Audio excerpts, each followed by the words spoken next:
ഈ ദേശസ്നേഹം, പിറന്ന മണ്ണിനോടുള്ള ഒരു പ്രത്യേക ഇഷ്ടം, അഭിമാനം, ഇതൊക്കെ പൊതുവെ ഒരു മനുഷ്യ ഗുണമാണ്. പക്ഷേ നമ്മുടെ പി.ടി. ഉഷയ്ക്ക് അതുണ്ടോ എന്ന് സംശയിക്കേണ്ടിയിരിക്കുന്നു. നമ്മൾ എത്ര അഭിമാനത്തോടെ പറയുന്ന ഒരു പേരാണ് പി.ടി. ഉഷ. കേരളത്തിൻ്റെ, മലയാളിയുടെ അഭിമാനം. ആ പി.ടി. ഉഷ ഇപ്പോൾ ചെയ്യുന്നത് എന്താണ്? അവർ വളരെ ഉയരങ്ങളിലേക്ക് പോയി. കായിക താരം എന്ന നിലയിലുള്ള നേട്ടങ്ങളും അതുകൂടാതെയുള്ള ഇപ്പോഴവർ വഹിക്കുന്ന പദവികളും, അവരെ നരേന്ദ്രമോദി സർക്കാർ രാജ്യസഭ എം.പി ആക്കി. അവർ ഇന്ത്യൻ ഒളിമ്പിക് അസോസിയേഷൻ്റെ അധ്യക്ഷയാണ്.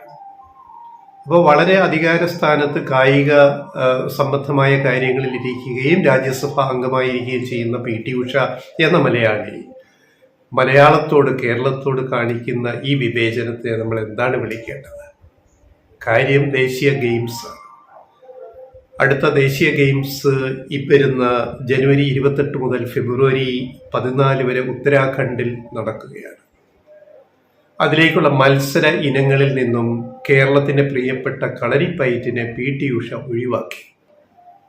ഇതാണോ സ്വന്തം നാടിനോട് കാണിക്കേണ്ട കൂറ് സ്നേഹം എന്ന് പറയുന്നത്? പിറന്ന മണ്ണിനോട്. ഇന്ത്യ രാജ്യം നമ്മുടെ രാജ്യം, കേരളം നമ്മുടെ സംസ്ഥാനം, നമ്മൾ പിറന്ന മണ്ണ്. പയ്യോളിക്കാരി പി.ടി. ഉഷയോട് ഞങ്ങൾ ചോദിക്കുകയാണ്, ലെഫ്റ്റ് റൈറ്റ് വോയിസ്, ഇതെന്ത് മര്യാദയാണ്? പുതുതായി മത്സരമാക്കണമെന്ന് പറഞ്ഞതല്ല. കഴിഞ്ഞ ഗോവ ഗെയിംസിൽ, നാഷണൽ ഗെയിംസിൽ, ദേശീയ ഗെയിംസിൽ കേരളത്തിന് ഏറ്റവും കൂടുതൽ മെഡലുകൾ കിട്ടിയ വിഭാഗമാണ് കളരിപ്പയറ്റ്. ഏത് മലയാളിക്കും അഭിമാനിക്കേണ്ടുന്ന ഒരു കാര്യം. കേരള മണ്ണിൽ പിറവിയെടുത്ത് ലോകം മുഴുവൻ പ്രശസ്തമായ ഒരു കായിക കലാവിനോദം, അതാണ് കളരിപ്പയറ്റ്. കളരിപ്പയറ്റിൽ നിന്നുമാണ് പിന്നീട് അത് ബുദ്ധ മതത്തിൻ്റെ പ്രചാരത്തിലൂടെ, ബുദ്ധ സന്യാസികളുടെ ഇടപെടലിലൂടെയൊക്കെ അത് ലോകത്തേക്ക് പോവുകയും ചൈനയിലും ജപ്പാനിലും ഒക്കെ പോവുകയും കരാട്ടയും കുങ്ഫുവും ഒക്കെ ഉണ്ടായി. ബ്രൂസ്ലിയും അതുപോലെ വലിയ വലിയ കായിക പ്രതിഭകൾ സിനിമയിലും സെലിബ്രിറ്റികളും ഒക്കെ ബ്രൂസ്ലിയെ പോലെയൊക്കെ കുങ്ഫുവും കരാട്ടയും ഒക്കെ ലോകം മുഴുവൻ വികസിച്ചു പോയത് കളരിപ്പയറ്റിൽ നിന്നുമാണ്. കളരിപ്പയറ്റിൽ നിന്നാണ് കരാട്ടയും കുങ്ഫുവും ഡെവലപ്പ് ചെയ്ത് പിന്നീട് മുന്നോട്ട് പോയത്. അപ്പം അങ്ങനെ അതിൻ്റെ ഒരു ഏറ്റവും വലിയ മാതൃ പാരമ്പര്യമുള്ള കളരിപ്പയറ്റിനെ സ്വന്തം നാട്ടിലെ ഒരാൾ അതിൻ്റെ തലപ്പത്ത് ദേശീയ ഗെയിംസ് നടത്തി പിന്നെ തലപ്പത്തെത്തിയപ്പോൾ അതിനെ തള്ളിപ്പറയുക, മത്സര ഇനത്തിൽ നിന്ന് മാറ്റുക എന്ന് പറഞ്ഞാൽ അതിൻ്റെ അർത്ഥം എന്താണ്? കേരളത്തിൻ്റെ മെഡൽ പട്ടികയിൽ കുറവ് വരുത്താൻ ശ്രമിക്കുക.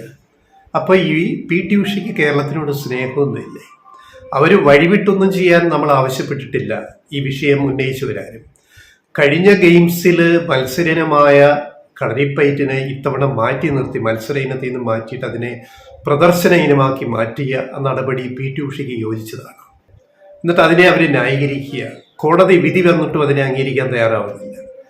ഇന്നലെ വ്യാഴാഴ്ച ഡൽഹി ഹൈക്കോടതി വിധി പ്രഖ്യാപിച്ചു, മത്സര ഇനമാക്കി കളരിപ്പയറ്റിനെ ഉൾപ്പെടുത്തണമെന്ന്.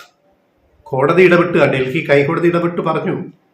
അപ്പോ അഭിഭാഷകൻ പറഞ്ഞ മറുപടി കോടതിയിലെ, അത് ഒളിമ്പിക് അസോസിയേഷന്റെ, അത് ചെലവ് കൂടുന്നു. അപ്പൊ കോടതി ചോദിച്ചു, ഈ മത്സരമാക്കുമ്പോഴേ ഇത്രയും 10-26 കലാകാരന്മാര്, കായിക കളരിപ്പയറ്റ് വിദഗ്ധര് വരുന്നതല്ലേ, അതിന്റെ ചെലവ് അല്ലേ ഉള്ളൂ, വേറെ ചെലവ് എന്താ ഉള്ളത്? മത്സര ഇനമാക്കിയാൽ ഇവരെല്ലാം വന്ന് മത്സര ഇനത്തിൽ പങ്കെടുക്കണ്ടേ? അപ്പൊ അതിന് വരുന്ന ചെലവല്ലേ ഇതിനും ഉള്ളൂ, വേറെ ചെലവ് അധികം വരുന്നില്ലല്ലോ. അപ്പൊ ആ ന്യായം പൊളിഞ്ഞു. പക്ഷെ അപ്പോഴും പി.ടി. ഉഷ ഇതെല്ലാം പറഞ്ഞിട്ട് ഇന്ന് വീണ്ടും പറയുന്നത്, വെള്ളിയാഴ്ചത്തെ കോടതി വിധി വന്നതിന്റെ പിറ്റേന്ന് പറയുന്നു, എനിക്കറിയില്ല, ഞാൻ അറിഞ്ഞില്ല കോടതി വിധി, എന്തായാലും മത്സരയിനമാക്കാൻ ഉദ്ദേശിക്കുന്നില്ല. എന്താണിത്? എന്നിട്ട് ഹർജി കൊടുത്തവര് കായിക മന്ത്രാലയമായിട്ട് ബന്ധപ്പെട്ടു, കേന്ദ്ര കായിക മന്ത്രാലയമായിട്ട് ബന്ധപ്പെട്ടു. അപ്പൊ അവര് പറയുന്നത് ദേശീയ ഗെയിംസ്, നാഷണൽ ഗെയിംസിന്റെ നടത്തിപ്പിന്റെ പൂർണ്ണ ചുമതല ഇന്ത്യൻ ഒളിമ്പിക് അസോസിയേഷനാണ്. അതിന്റെ തലപ്പത്തിരിക്കുന്ന പി.ടി. ഉഷയാണ് അധ്യക്ഷ, പ്രസിഡന്റ്. അവരാണ് കാര്യങ്ങൾ തീരുമാനിക്കുന്നത്, അതിന്റെ കമ്മിറ്റിയാണ്. ഞങ്ങൾക്കൊന്നും പറയാനില്ല എന്നാണ് കേന്ദ്ര കായിക മന്ത്രാലയം മറുപടി കൊടുത്തിരിക്കുന്നത്. എന്താ ഇത് ഈ അവസ്ഥ? വെള്ളരിക്കപ്പെട്ടത്. പി.ടി. ഉഷയെ രാജ്യസഭയിലാക്കിയതും കേന്ദ്രത്തിൽ ഇപ്പൊ ഈ ഒരു പദവിയിൽ എത്തിച്ചതിലും ഒക്കെ നരേന്ദ്രമോദി സർക്കാരിന്റെ BJP-യുടെ ഒക്കെ പങ്കുണ്ട്. പക്ഷെ അവരൊരു സംഘപരിവാർ പക്ഷപാതിയെ പോലെ പലപ്പോഴും പെരുമാറുന്നത്. സ്വന്തം മണ്ണിനെ മറന്നുകൊണ്ട് ഇങ്ങനെ പെരുമാറുന്നത്? അതിനെ നമുക്ക് ന്യായീകരിക്കാൻ പറ്റും. കാരണം കഴിഞ്ഞ ഗോവ നാഷണൽ ഗെയിംസിൽ കേരളത്തിന് ഏറ്റവും കൂടുതൽ മെഡൽ കിട്ടിയത് കളരിപ്പയറ്റിൽ നിന്നായിരുന്നു. 22 മെഡലുകളിൽ 19 കളരിപ്പയറ്റിൽ നിന്ന് കിട്ടിയതാണ്. അപ്പോൾ ഇതിനകത്തൊരു ദുരൂഹതയില്ലേ? കേരളത്തെ ഒന്ന് കൊച്ചയാക്കാൻ പി.ടി. ഉഷ എന്തിനാ ആരെയാ കൂട്ടുപിടിക്കുന്നത്? വഴിവിട്ടൊന്നും ചെയ്യാൻ അവരോട് ആരും ആവശ്യപ്പെട്ടിട്ടില്ല, കോടതി ആവശ്യപ്പെട്ടിട്ടില്ല. നിലവിലുള്ള സ്റ്റാറ്റസ് കോ കളരിപ്പയറ്റ് ദേശീയ ഗെയിംസിലെ മത്സര ഇനമാണ്, അത് ഇതേപോലെ തുടരണമെന്നാണ് കോടതി ഉത്തരവിട്ടത്. അതിനെ പോലും ധിക്കരിക്കുന്ന, അതിനോട് മാന്യത കാണിക്കാത്ത ഈ പി.ടി. ഉഷയെ നമ്മൾ എന്താണ് ഇനി പറയേണ്ടത് ഓരോ മലയാളിയും? അപ്പോൾ ഉത്തരാഖണ്ഡിലെ നാഷണൽ ഗെയിംസ് ഇക്കുറി കഴിയുമ്പോൾ കേരളം മെഡൽ പട്ടികയിൽ താഴേക്ക് പോകും. അവരുടെ ഏകാധിപത്യ പ്രവണത അത് കാരണം ഇതിനകം തന്നെ international Olympic committee, Indian Olympic അസോസിയേഷനുള്ള ധനസഹായം ഉൾപ്പെടെ സ്കോളർഷിപ്പ് ഒഴികെയുള്ള ബാക്കിയെല്ലാം നിർത്തിവെച്ചു. കുറച്ചു മുമ്പ് അതിന്റെ വാർത്തകൾ വന്നിരുന്നു. പി.ടി. ഉഷയുടെ ഈ തന്നിഷ്ടം കാരണമാണ്, ഇത്തരം നടപടിക്രമം പാലിക്കാത്തത് കൊണ്ടാണ് ഫണ്ടിങ്, ധനസഹായം അന്താരാഷ്ട്ര ഒളിമ്പിക് കമ്മിറ്റി റദ്ദാക്കിയത്. ഇന്ത്യക്കുള്ള വലിയ തുകയാണ് നമുക്ക് നഷ്ടപ്പെട്ടത്. അതിന് കാരണക്കാരി പി.ടി. ഉഷയാണെന്നാണ് പല റിപ്പോർട്ടുകളും പുറത്തു വന്നത്. ഇപ്പൊ ദായി കാട്ടിക്കൂട്ടുന്നത്. അപ്പൊ എന്താണ് പി.ടി. ഉഷ ചെയ്തു കൂട്ടുന്നത്?